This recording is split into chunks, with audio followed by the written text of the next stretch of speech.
What's up, guys? Welcome in the Tech Queen channel. So this is our lecture number 3.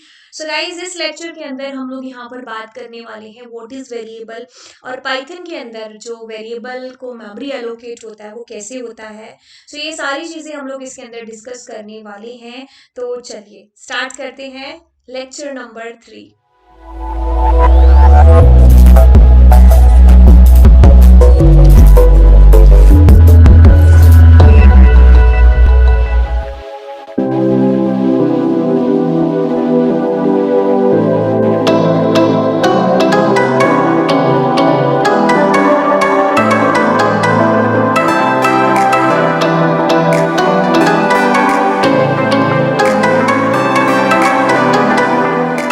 बहुत important चीज़ है कि variable क्या होता है. जैसे मैं लिखती हूँ a is equal to 10. So this is our variable. अब बहुत सारी चीज़ें जो इसके अंदर जानना बहुत ही ज़रूरी है. a इज इक्वल टू 20 और अब आप क्या करते हो, प्रिंट कर दो, यानी कि ऐसा करो a is equal to b. Right.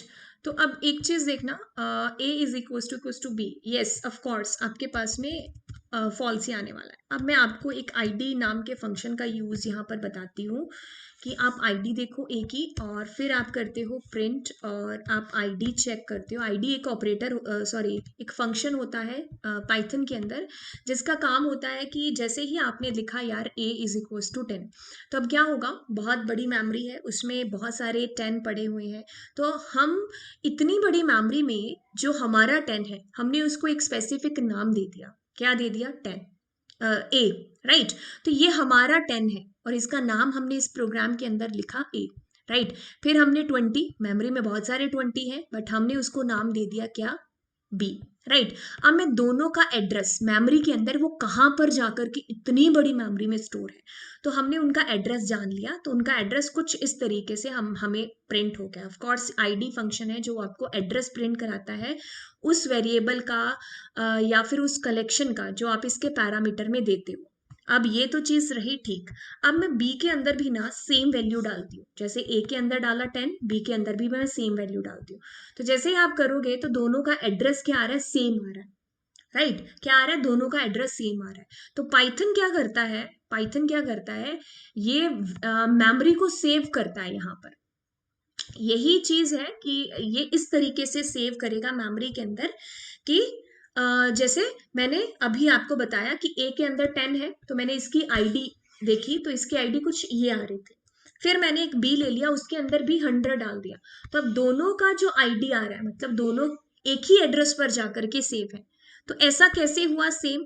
तो यही कॉन्सेप्ट है पाइथन के अंदर मेमोरी सेविंग का, कि जैसे अगर मैं इसी सेम प्रोग्राम के अंदर 15-20 वेरिएबल भी ले लेती और उनके अंदर सेम वैल्यू डालती, तो इंस्टेड ऑफ उनको अलग अलग घर मिलने की बजाय वो क्या करेंगे, एक ही उनको फ्लैट दे देंगे. ठीक है, एक ही बिल्डिंग में अलग अलग फ्लैट कह लो कि मतलब एक ही एड्रेस है उनका यहाँ पर. तो ये होता है पाइथन जो है मेमोरी सेव करती है यहाँ पर. जैसे मैं अगर आपको एग्जांपल दे दूं कि एक और मैं वेरिएबल ले लेती हूँ या 2-3 और वेरिएबल ले लेते हैं, उनके अंदर भी हम सेम ही डाल देते हैं.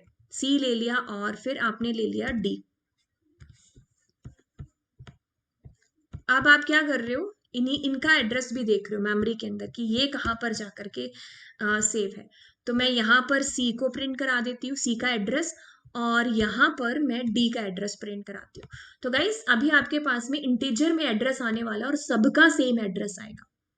राइट. तो ये होता है पाइथन के अंदर वेरिएबल्स को जो मेमोरी एलोकेट होती है वो किस तरीके से मेमोरी एलोकेट होती है, मतलब आपकी मेमोरी है जो सेव होगी. बाकी लैंग्वेजेस की बात करें तो उसमें आप अलग वेरिएबल वैल्यू लो चाहे सेम लो तो उनको सबको अलग अलग मेमोरी है जो एलोकेट होगी, बट पाइथन मेमोरी को सेव करेगा. अब यहाँ पर 4 की जगह 400 वेरिएबल में भी सेम है तो अब आपकी मेमोरी है जो वेस्ट नहीं होगी. राइट. लेकिन हाँ, अगर जैसे ही मैंने यहाँ पर 20 कर दिया यानी कि डिफरेंट वैल्यू है तो ऑफ कोर्स इसका एड्रेस बाकियों से अलग आएगा मेरे पास में. ठीक है. अब मैं यहाँ पर ऐसा करती हूँ कि बी में भी मैं 20 डाल देती हूँ. तो अब क्या होगा, अब क्या होगा मेरे पास में बी का और डी का एड्रेस सेम आ रहा है और वैसे ही ए और सी का सेम आ रहा है.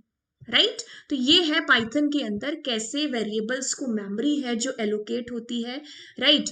तो ये चीज़ आपको समझ में आई। आई होप आपको ये चीज़ समझ में आ गई होगी। सो बाय बाय गाइस।